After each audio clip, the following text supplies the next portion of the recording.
ସାହାରପଡ଼ା ବିଲା ଶାଳ ଜଙ୍ଗଲରେ ବୃକ୍ଷରୋପଣ।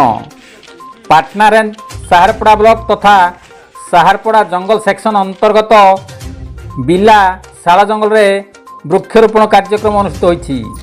ସାହାରପଡ଼ା ଫରେଷ୍ଟର ଶ୍ରୀମନ୍ତ ବେହେରାଙ୍କ ଦ୍ୱାରା ବିଲା ଗ୍ରାମର ଶାଳ ଜଙ୍ଗଲରେ 50ରୁ ଉର୍ଦ୍ଧ୍ୱ ବିଭିନ୍ନ ପ୍ରକାର ଶାଳ ଗଛ ଜଙ୍ଗଲରେ ଲଗାଯାଇଛି।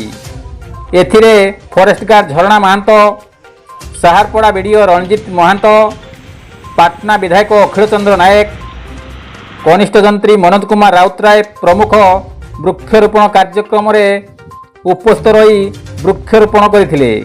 ଦାମୋଦର ଗିରିଙ୍କ ରିପୋର୍ଟ, କେଡି ନ୍ୟୁଜ୍ ଓଡ଼ିଆ।